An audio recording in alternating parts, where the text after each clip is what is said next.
great to have you. Welcome to the program. Thanks, The Joe Pags Show. Great radio stations across the land. Newsmax TV, iHeartRadio, JoePags.com. Glad to have you along for the ride. It is a Thursday. I'm feeling all right. Say what? Huey Lewis, the Joe Cocker arrangement, Dave Mason classic. Feeling all right. It's Thursday, almost Friday. The weekend's almost here. There was a Hillary Clinton sighting. Donald Trump has visitors nonstop now at Trump Tower. Visitors you wouldn't expect. We'll tell you who. Pastor John Hagee at the bottom of the hour. Why did evangelicals show up for Donald Trump? And what now? Carrie, we've got a lot to get to. Sounds like it. Not before we do this. Let's go. Yeah, you've got to sing along. Let's go. I'm not feeling too good myself. The people like when I bring them the harmony. Let's go. Feeling all right. I'm not feeling too good myself. I gotta say, I nailed that. I think that's a 4-chair turn on the voice right there. Look, I nailed it. Really? People across the country now wanting to know why I sound like I'm having a conniption. People on television go, why is this guy screaming into the camera? Hey, listen, we're just having a good day today. That's all. We're just making it happen. Are you going to send me something snarky now? Oh, you're sending me something on Facebook. No, I should actually put that on the screen. I'm trying to be a team player. Are you really? You're being a team player? I don't know. I swear. We'll see. I saw the little dots. Oh, it's a news story. Good. Snarky. We appreciate that. All right. There's a lot going on. As I said, Pastor John Hagee, bottom of the hour. Before the election, we talked to Pastor Hagee, Cornerstone Church, Hagee Ministries, and talked to him about Donald Trump and, the bumps in the road and the idea that evangelicals, again, would not come out, just like they didn't come out and vote in 2012 for Mitt Romney or in 2008 for John McCain. And he felt as though they would show up. And they, by and large, did. And you wonder, well, why did they show up? Because there are a lot of people who would ask the question, how can somebody who is steeped in their religious beliefs be okay with some of the things said on the campaign trail or some of the things said 11 years ago or the accusations that were out there? And I always like to turn to Pastor Hagee just to balance things out. One of the issues that I'm going to talk to him about, and you probably have seen news stories about this today or in recent days, that Israel's very, very happy that Donald Trump is the incoming president, as compared to what the alternative would have been, Hillary Rodham Clinton. So that's going to be interesting. Hillary Clinton did show up last night. Carrie, is it me, or did she just say, I don't feel like wearing makeup anymore? Well, it kind of looked like it.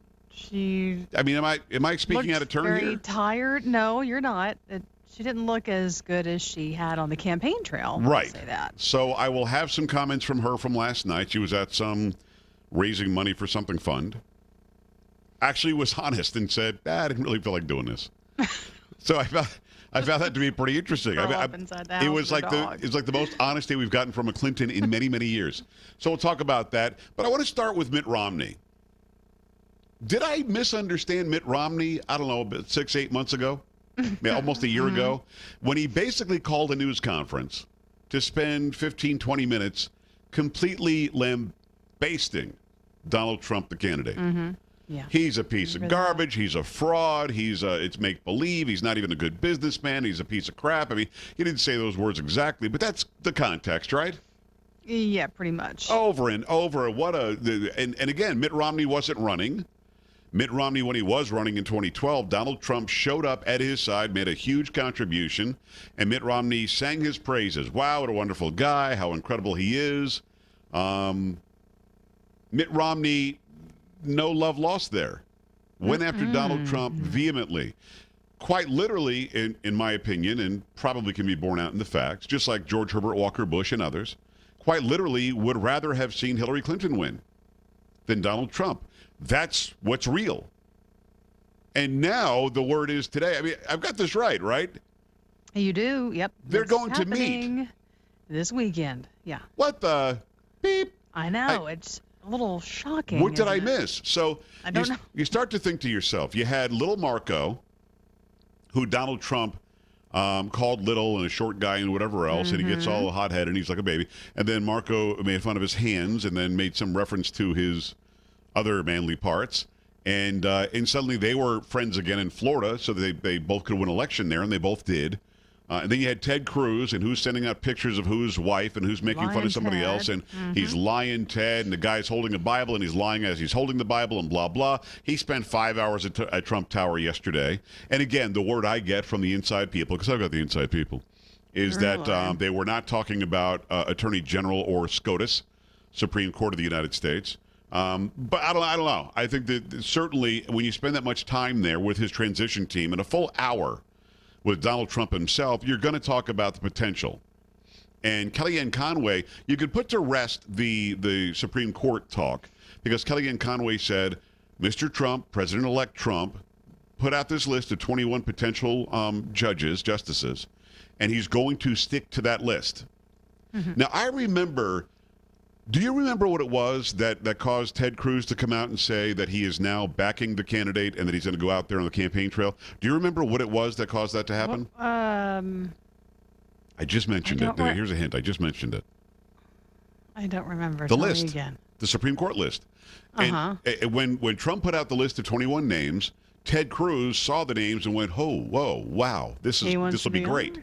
No, he didn't want to be on there. He was happy, though, that there was one name included that really jumped out at him, Senator Mike Lee.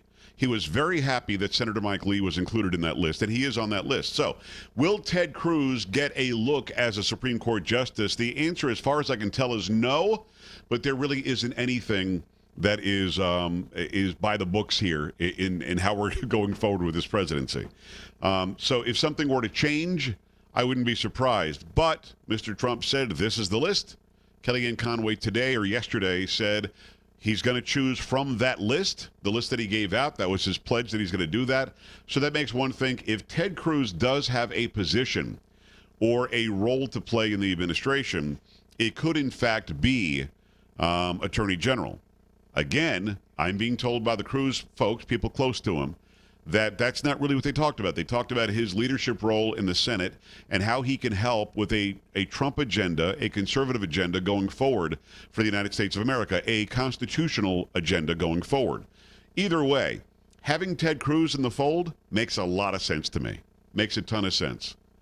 Carrie, what's the use of having Mitt Romney, who just treated you like garbage? I don't understand why that's important. I don't know. And did you hear some of the rumors that maybe, and I don't know how this gets leaked or if it's true or not, that possibly they're looking at a Secretary of State for Mitt Romney? What? Secretary of State candidate? Yes. What? Those are the reports I heard today. Yes. And then, of course, we've got Nikki Haley. Nikki Haley, who's the governor of South Carolina. They met today. Who actually was for Marco Rubio and called Trump every name in the book, and then Trump called her a bunch of names, and then they're both name calling, and you can shut your face and you can shut your mouth, and then now she might be up for Secretary of State. Quite possibly. So is that how it works, really? Your worst enemy becomes your best administration, friend? I guess so. You know, That's crazy. And maybe, listen, this may go a long way to convince a lot of people who are skeptical about Trump. This may go a long way to make them understand the guy does have a book called The Art of the Deal. And here he is making deals with people that 6-8 months ago, there's no way you and I would be talking 6-8 months ago. Don't worry about it. He and Cruz will be buddies soon. No. He and Nikki Haley just kidding. That. They're gonna meet at Or Trump Mitt Tower. It's Romney. gonna be great. No, Mitt Romney, no. for God's sakes, basically. And not what Trump even said about him. It was scorched earth. Yeah. Trump called him a big fat loser. You're a loser. Yeah. Huge loser.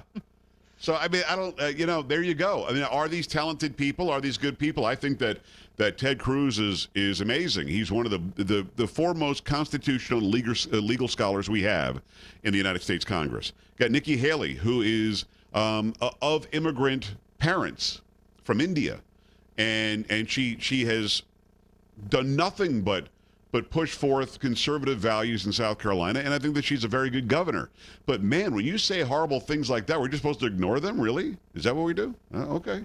I guess so. I mean, it is. Because you hear Trump is all about loyalty. He's all about work, but he's also about job performance. So it seems to me that he's able to flip the switch from the campaign where you can say or do anything to now let's get down to business, and we've got to get the best and brightest around me. Right. And those two are very, very different when you're campaigning and now you're president-elect. And again, I get it. There's Nikki a huge Haley has a difference. great upside. She's got a great future.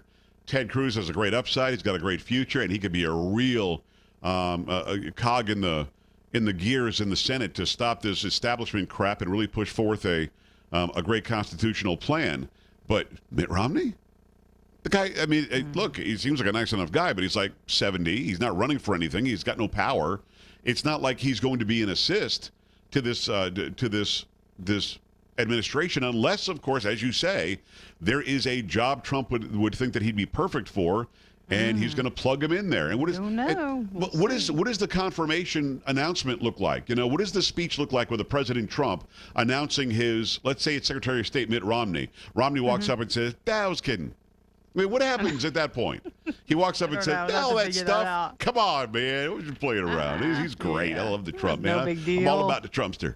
1-800-383-9624. So what do you think about this? Ted Cruz, Mitt Romney, Nikki Haley, people showing up at Trump Tower, people meeting with Donald Trump who look like they might have a position or a role in either advising him or being in the administration, who absolutely, they were nothing but hateful during the campaign. What do you think about all that?